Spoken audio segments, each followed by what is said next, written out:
You can see Linda afterwards if you're hungry.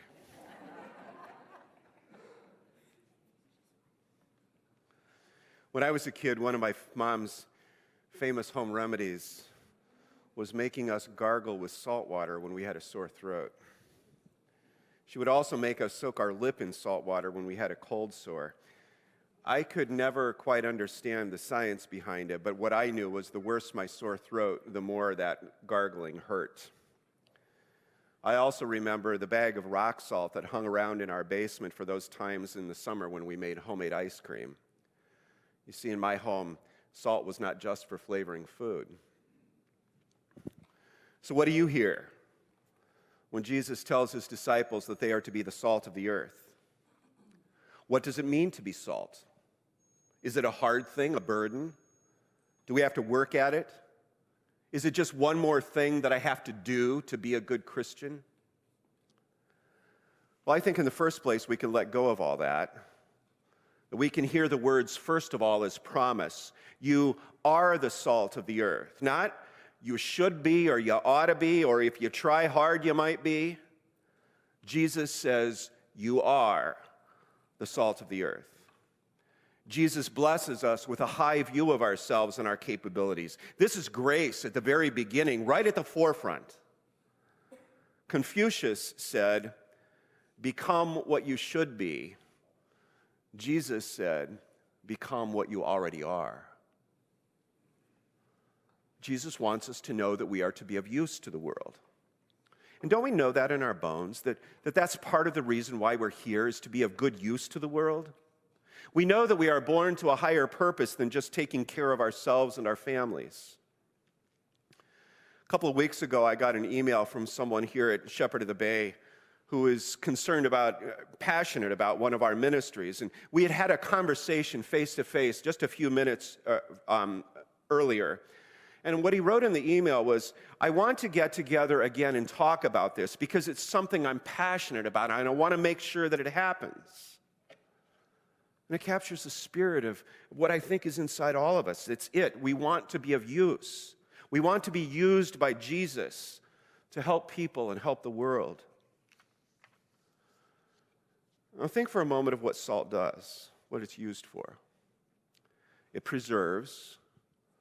Before the days of refrigeration, foods were soaked in salt in order to prevent spoilage. For instance, barrels of beef were soaked in a salt solution and then packed in barrels and placed on ships to provide protein for sailors on long ocean voyages. Salt also purifies. In ancient Israel, newborn babies were rubbed with salt. It was seen as a ritual of purification, cleaning the skin and making that young child ready for new life. And of course, salt flavors. Some of us can't sit down to a meal without shaking the salt shaker over the plate of food. But no matter what salt's ultimate use is, to be useful, salt has to penetrate. That's the point. That's salt's mission. And it's also the mission of the church. We are called to be a salty presence in the world. And what that means is that our Christianity is not just a Sunday morning thing. It's not a poncho that we throw over our lives when we decide we're going to go do a service project or when a neighbor has a question about religion and asks us because she knows we go to church. The people of God are the presence of God wherever they are, church or work or home. The ridges or the clearing, the art gallery or the workshop, the Maritime Museum or Al Johnson's, walking at Newport or Skyping with a distant friend. This is what we do. This is who we are. We are the penetrating presence of God in the world. In the world and in the nation we live in, the level of anxiety is acute. The emotion and the drama have gotten all ramped up. And we Americans are sharply divided, and we are becoming increasingly reactionary and fearful. Now listen to those descriptors. Divided, reactionary, fearful.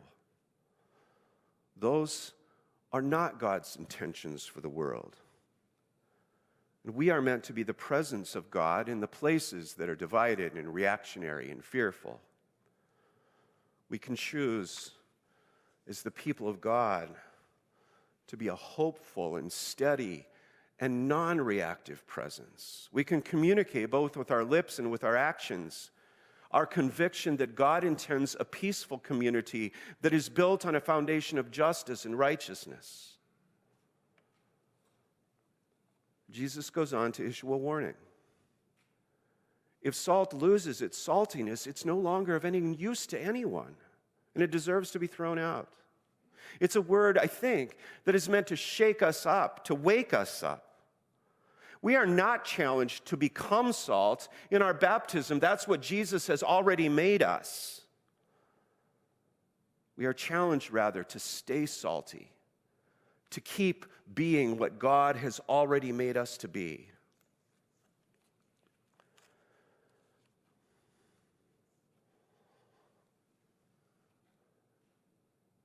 There are pressures around us not to be too Christian.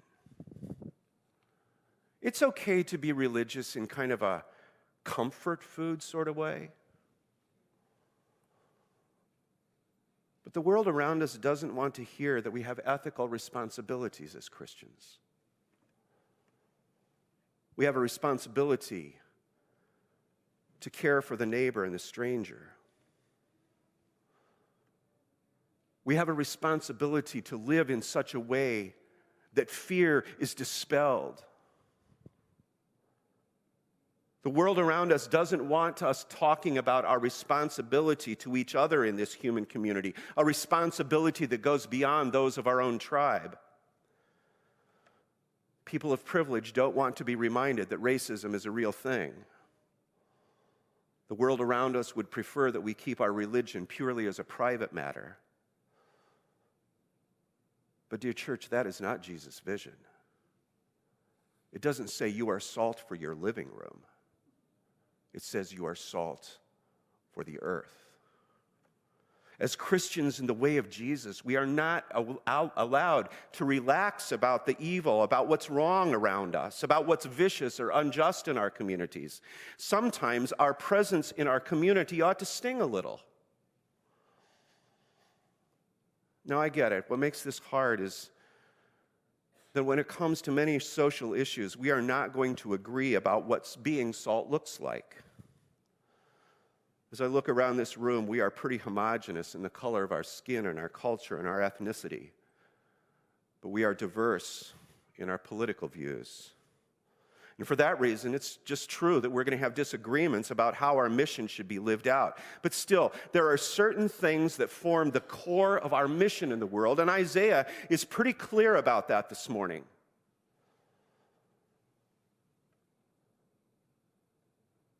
Isaiah says that it's our calling as God's people to loose the bonds of injustice, to let the oppressed go free, to welcome the stranger, to share our bread with the hungry, to bring the homeless, poor, and the stranger into our homes, to clothe the naked.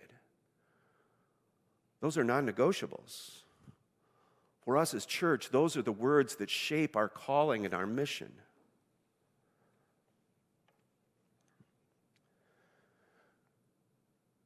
The church does not exist for itself.